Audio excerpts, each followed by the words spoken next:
ورحمۃ اللہ وبرکاتہ۔ الحمدللہ رب العالمین والصلاة والسلام علی سید المرسلین، اما بعد، اعوذ باللہ من الشیطان الرجیم، قل بفضل اللہ وبرحمتہ فبذلک فلیفرحوا هو خیر مما یجمعون۔ الحمدللہ، اللہ تبارک و تعالیٰ کا بے انتہا فضل و احسان ہے کہ اس نے ہمیں اپنے حبیب صلی اللہ علیہ وسلم کی امت میں پیدا فرمایا، اور ہمیں اس شکرانے پر اللہ تعالیٰ کا شکر ادا کرنا چاہیے کہ ہمیں اللہ تعالیٰ نے حضور کے ملنے پر شکر کرنے کا ایک بہترین موقع ولادت مصطفیٰ صلی اللہ علیہ وسلم کے موقع پر عطا فرمایا۔ یقیناً اللہ تعالیٰ قرآن مقدس میں ارشاد فرما رہا ہے، اے محبوب آپ فرمائیے اللہ کا فضل اور اس کی رحمت ملے تو اس پر لوگوں کو چاہیے کہ وہ فلیفرحوا، خوشی کا اظہار کرے،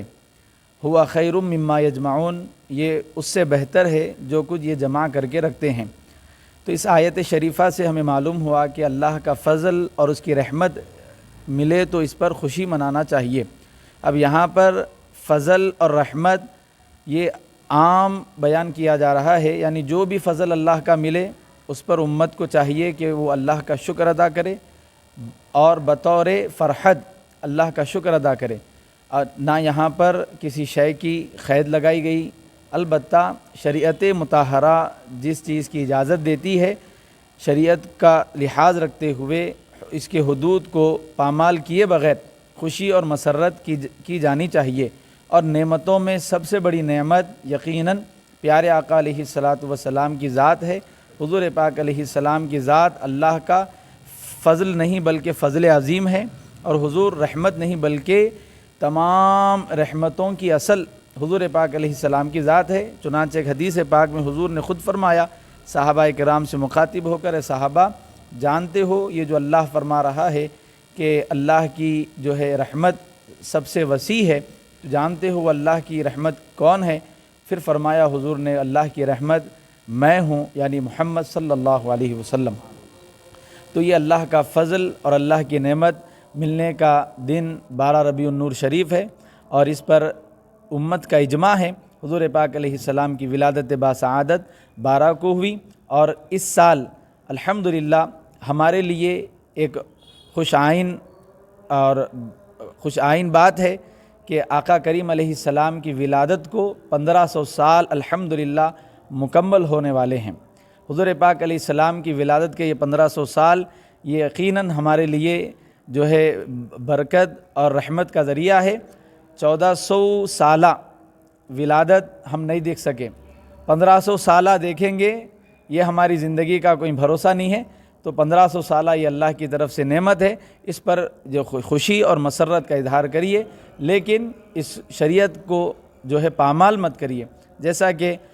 نوجوانوں کے اندر دیکھنے میں آتا ہے کہ میلاد مصطفیٰ صلی اللہ علیہ وسلم کے موقع پر جو جلوس نکالے جاتے ہیں، اس میں بعض مقامات پر ناچ گانے،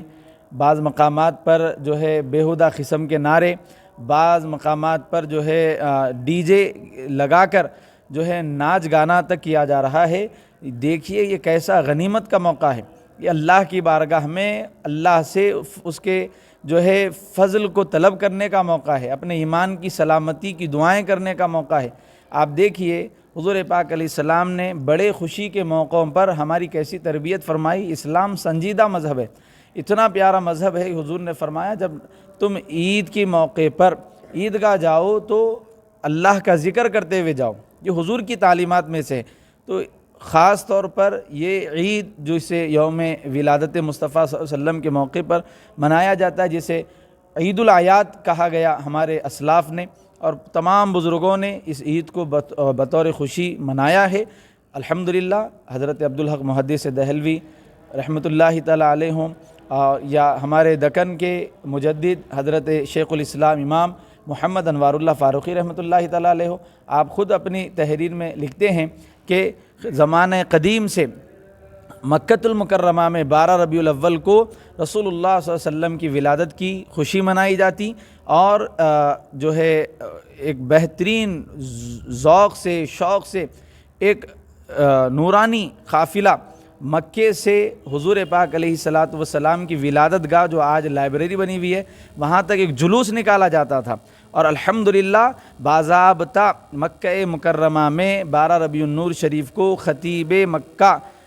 المکرمہ منبر شریف پر چڑھ کر رسول اللہ کی ولادت کے تذکرے فرماتے تھے۔ حضرت شیخ الاسلام نے جب وہاں پر یہ منظر دیکھا، الحمدللہ ہمارے دکن میں مکہ مسجد میں اپنی حیات کے آخر کے 4 سال قبل آپ نے یہاں کے جو ہے نواب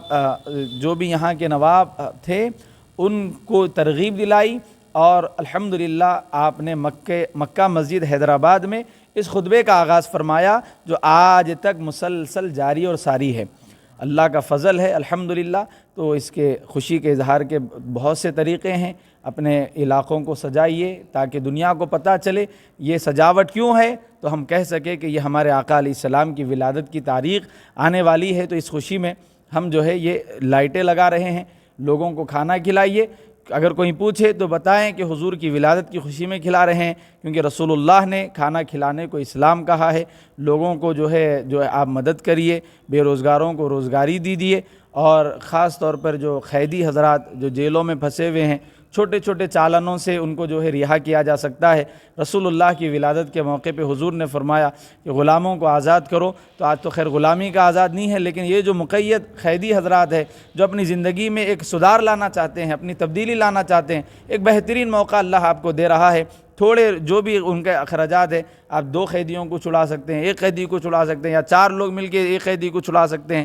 جائیے، آپ جا کر ان کی معلومات کریے، اور کچھ رقم اگر دے کر ان کو چھڑا سکتے ہیں، کیونکہ غربت کی وجہ سے وہ تھوڑے پیسے بھی دے کر جو ہے اپنے آپ کی رہائی نہیں کر سکتے۔ آپ ان کی رہائی کا کچھ سامان کریے، اور رسول اللہ صلی اللہ علیہ وسلم کی تعلیمات کو عام کریے۔ حضور پاک علیہ السلام کو اللہ نے آخری نبی بنا کر مبعوث فرمایا ہے۔ ہم مسجد والاجہ صابر نگر سے یہ اعلان کرتے ہیں کہ جہاں بھی